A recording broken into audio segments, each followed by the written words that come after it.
Makanya siapapun mubalik yang bicara di majelis manakib itu sebenarnya ya tugasnya hanya khidmat saja. Jadi bicara itu bukan dengan niatnya. Padahal niat saya tadi apa? Mau membahas doa manakib. Tapi ternyata keluarnya lain nggak? Lain. Jadi kalau manakib itu memang apa kebutuhan audiens, kebutuhan jamaah. Begitu. Mau niatnya pembicara apa? Karena yang bicara niatnya hanya khidmat.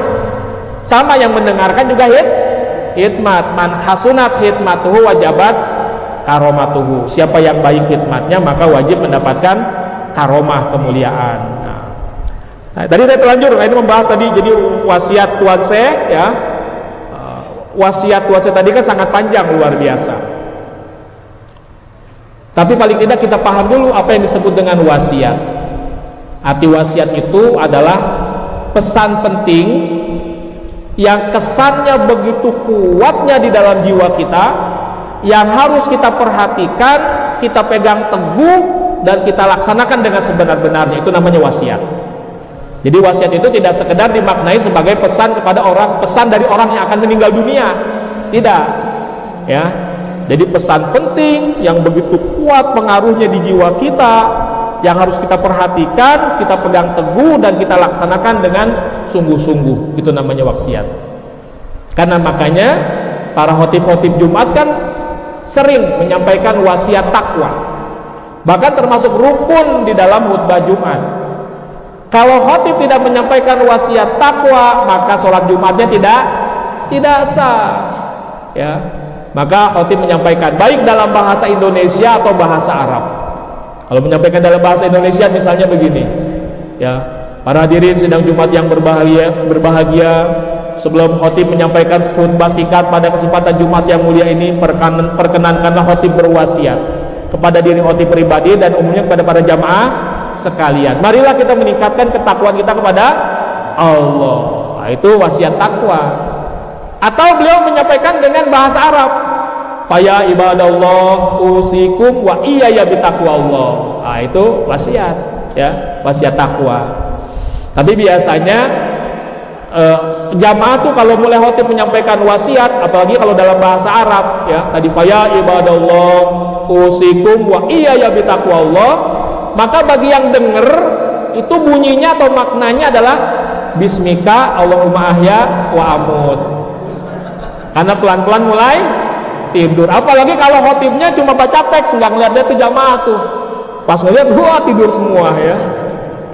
Nah, jadi wasiat takwa itu bukan wasiat yang disampaikan oleh orang yang akan meninggal dunia. Walaupun memang orang yang akan meninggal dunia itu ketika menyampaikan pesan lebih kuat itu daya pengaruhnya ke dalam jiwa. Contohnya kalau orang tua kita nyuruh kita, ya, ayo nak kamu sholat, ya, mama perintahkan kamu sholat.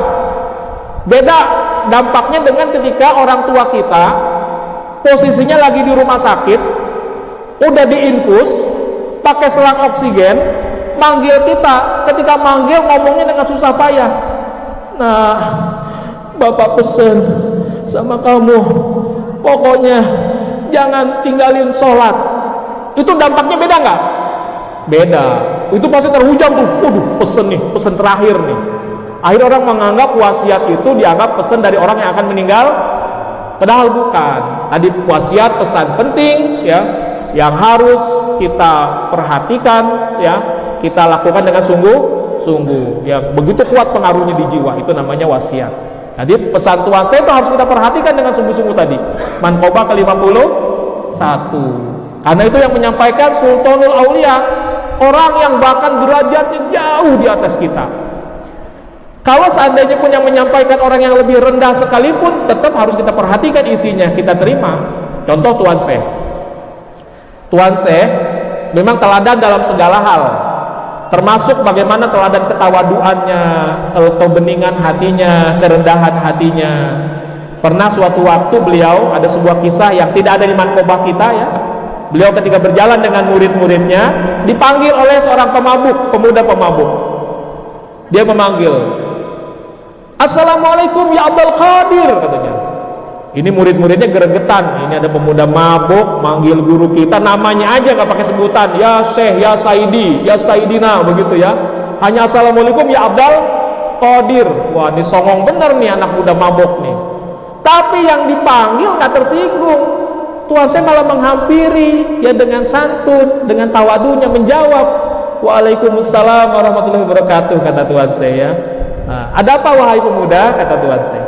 Lalu pemuda ini bertanya kepada tuan saya, "Ya Abdul Qadir, hal Allah qadir?" Hei Abdul Qadir, apakah Allah berkuasa? Bertanyanya hanya di situ saja, nggak ada lanjutannya. Maka tuan saya menjawab, "Naam, iya, ya, Allah berkuasa." Dia nanya lagi, "Ya Abdul Qadir, hal Allah qadir?" Hei Abdul Qadir, apakah Allah berkuasa?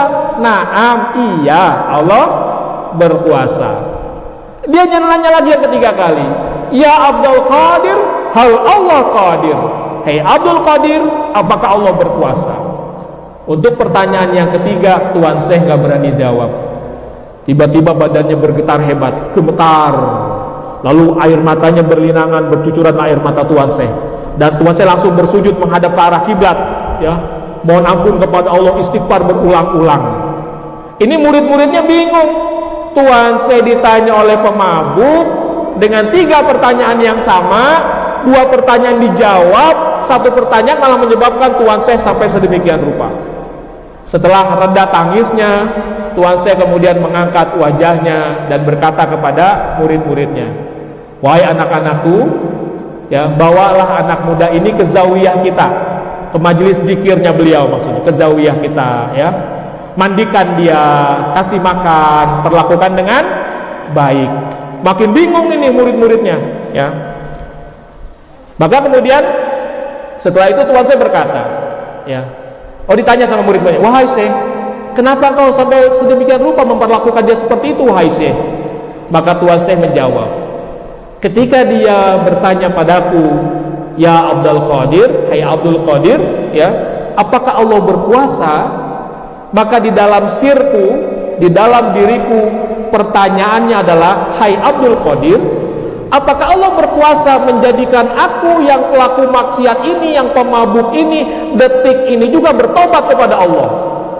Maka aku katakan, iya, Allah berkuasa. Berkuasa menjadikanmu, ya, pemabuk, pelaku maksiat, dalam detik ini juga kamu bertobat kepada Allah. Allah berkuasa. Dan ketika dia bertanya padaku, 'Hai Abdul Qadir, apakah Allah berkuasa?' Maka di dalam sirku, pertanyaannya adalah, 'Hai Abdul Qadir, apakah Allah berkuasa menjadikan aku yang pemabuk, yang pelaku maksiat ini, bahkan detik ini juga punya kedudukan ruhani seperti Sultan Aulia, seperti engkau, wahai Abdul Qadir?' Ya, Allah berkuasa, kata tuan Syekh. Allah berkuasa menjadikan engkau yang pemabuk, yang pelaku maksiat, detik ini juga menjadi Sultanul Aulia. Adapun pertanyaan yang ketiga, aku gak berani jawab. Karena ketika dia bertanya seperti itu, di dalam sirku, pertanyaannya adalah, 'Wahai Abdul Qadir, apakah Allah berkuasa menjadikan dirimu yang Sultanul Aulia detik ini juga berubah menjadi pelaku maksiat seperti aku?' Maka aku gak berani jawab, kata tuan Syekh. Membuat tuan Syekh langsung mohon ampun kepada Allah. Masya Allah. Kisah ini tentu hikmahnya banyak. Bisa tentang kebeningan hati, orang yang hatinya begitu suci bersihnya, maka kalimat singkat seperti itu punya manfaat nilai, ya, nasihat yang luar biasa. Ya, tentang ketawaduan, tentang kerendahan hati, orang yang punya martabat begitu tingginya masih mau menerima nasihat dari orang yang lebih rendah. Hikmahnya banyak, luar biasa, ya. Ini tuan Syekh. Maka menjadi pelajaran buat kita. Tuan Syekh diberikan nasihat oleh orang yang lebih rendah saja mau menerima. Apalagi kita ini sekarang tadi menerima wasiat Tuan Syekh Abdul Qadir Al-Jailani, ya, dari seseorang yang bahkan martabat jiwanya jauh lebih tinggi daripada kita. Secara definisi saja wasiat merupakan pesan penting, ya, yang begitu kuat menghujam jiwa, yang harus diperhatikan dan dilaksanakan dengan sungguh-sungguh dari siapapun, apalagi dari Sultanul Aulia. Walaupun ini kelihatannya tadi berat semua tuh, ya, wasiatnya berat gak? Berat, Masya Allah. Tapi perlahan-lahan kita sedikit-sedikit kita amalkan, kita niat mengamalkan wasiat beliau. Minimal pesan yang terakhir, toriko ini bukan main-main dan jangan dibuat untuk main-main. Tadi kan pesannya begitu kepada putranya, ya. Maka kita jadikan pesan tersebut di dalam jiwa kita pun begitu, bahwa thariqah kita ini, thariqah Qadiriyah Naqsyabandiyah, pondok pesantren Suryalaya, bukan main-main dan bukan untuk dibuat main-main ya.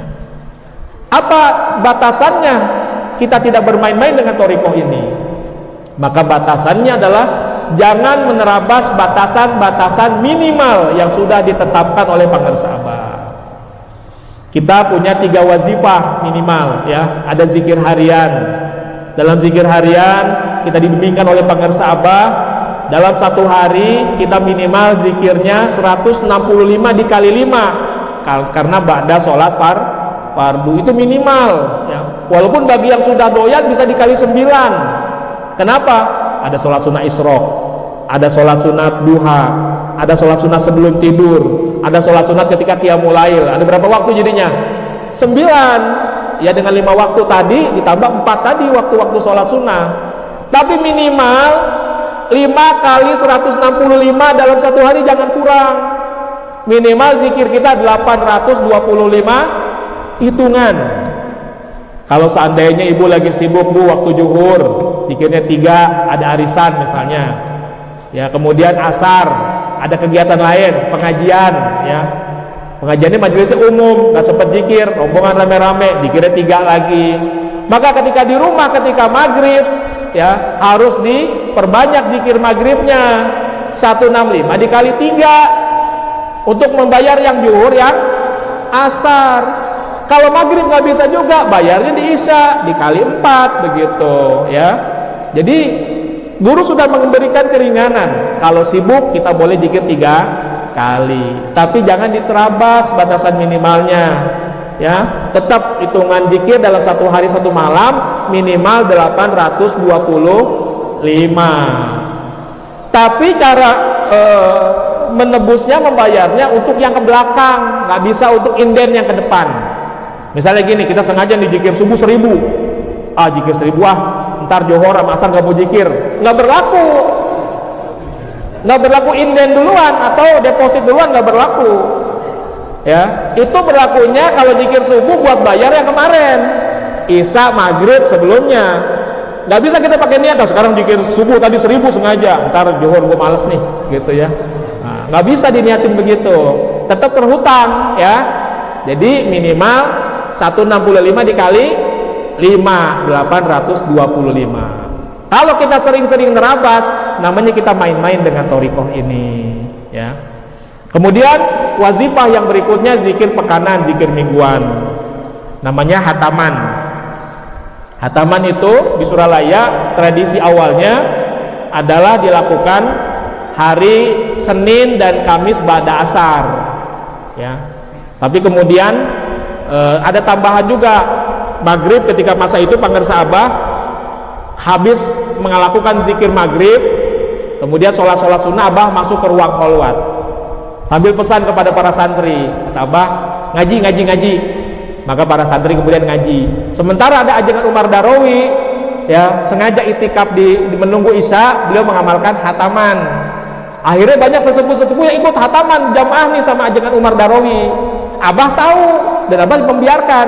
Akhirnya menjadi tradisi di Masjid Nurul Asrar. Ini namanya adalah kalau bahasa hadis namanya hadis takririyah. Berarti sunnah takririyah mursidiyah ya.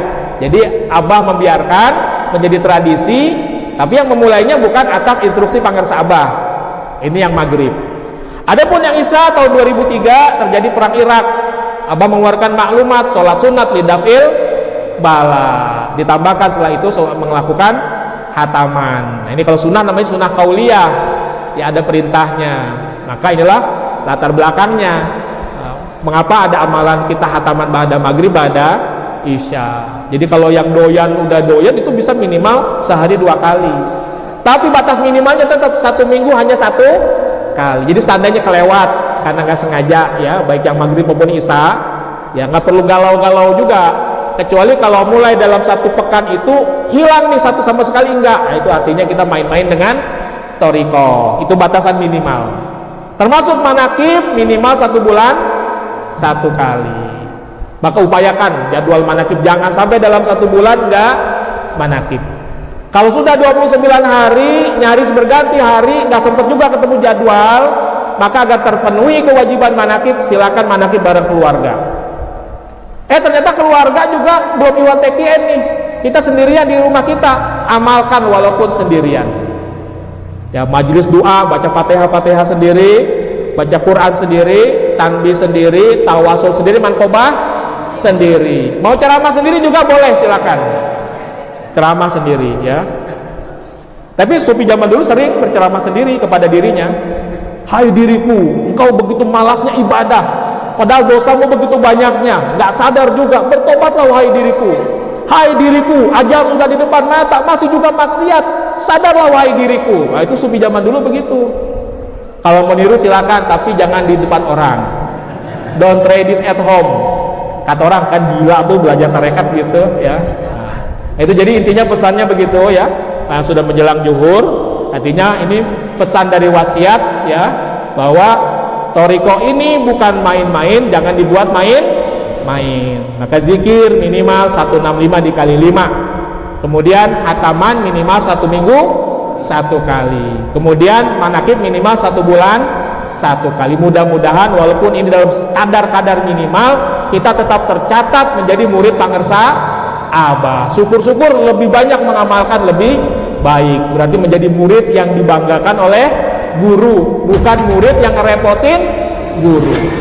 Kalau yang kurang namanya murid yang ngerepotin guru. Karena guru memberikan syafaat terus, membebani guru. Maka jangan jadi murid yang membebani guru, tapi murid yang dibanggakan oleh guru.